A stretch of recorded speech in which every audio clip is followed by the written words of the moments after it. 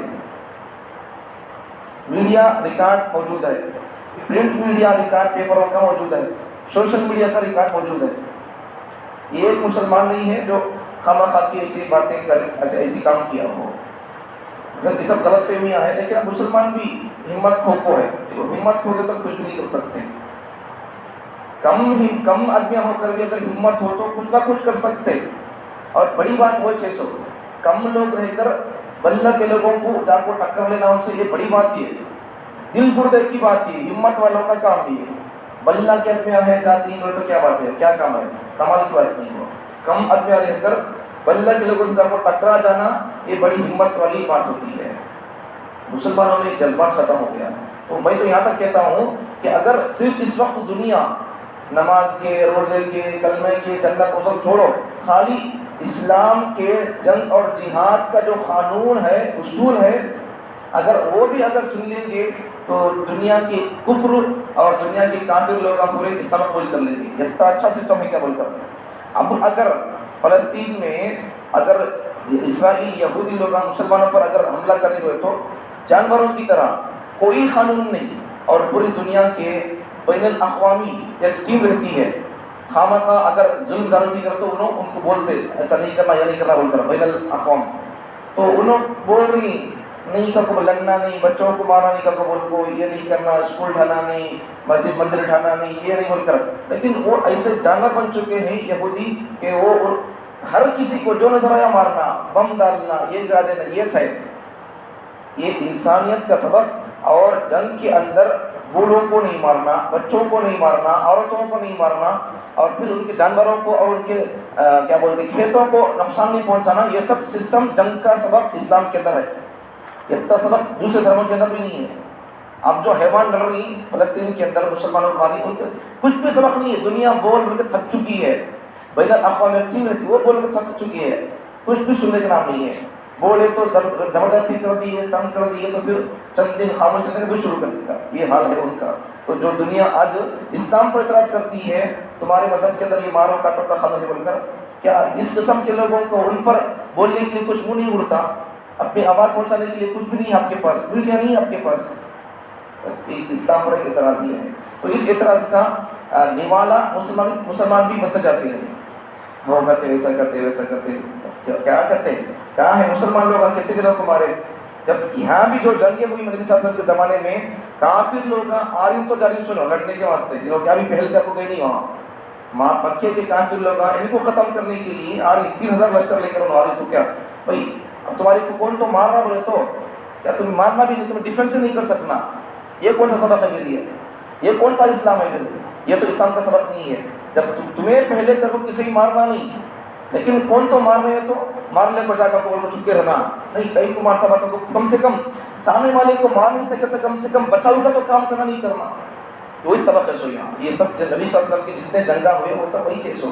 پہل کر کو کسی کاٹے بھی نہیں، کسی مارے بھی نہیں. اگر وہ سب کاٹتے مارتے تو پھر آج دنیا کے اندر کے سیکولر اور انسانیت کا درد رکھنے والے، اپنے مذہب کو پڑھنے والے، اسلام کو پڑھنے والے لوگ آج نبی صلی اللہ علیہ وسلم کی تاریخ میں، نبی صلی اللہ علیہ وسلم کی شان میں کتاب نہ لکھتے، لٹریچر نہ لکھتے، نبی کی شان میں نعت اور قصیدے نہ لکھتے. یہ سب کیوں ہوا ہے؟ یہ سب کہیں کو ہوا ہے. تو سب لوگ نبی کی زندگی کو پڑھے اور نبی کو وہ لوگ ہیرو مان رہی، اور اس سے کیا کریں وہ لوگ نبی کی زندگی کے اندر وہ لوگ نبی کے بارے میں اشعار تک کبھی تک لکھو ہے. غیر مسلم لوگ یہ سب کیا ہے؟ حقیقت کا ان کو پتہ چل گیا ہے. ہم کو پتہ نہیں چلا یہ سب جنگیں کہیں کوئی بول کر. ہمیں غیروں کی باتوں میں ہمیں آنا نہیں. ہمیں حقیقت کیا ہے یہ جنگا کہیں کو ہمیں حقیقت سننا ہے. تو ہمارا سبق کیا ہے کہ مسلمانوں کے اندر کبھی بھی جنگ اور جہاد کا جذبہ ٹھنڈا نہیں ہونا ہے. وہ اب تو موقع نہیں ہے لیکن جذبہ تو ہونا ہمارے اندر. وہ موقع آئے گا تو وہ جذبہ تو ہونا ہے. اللہ تعالیٰ ہم تمام کو ہمارے مسلمان صحابہ کے اندر جو جذبہ تھا باطل سے ٹکرانے کا، وہ جذبہ مسلمانوں کے اندر اللہ تعالیٰ کرم فرمائے.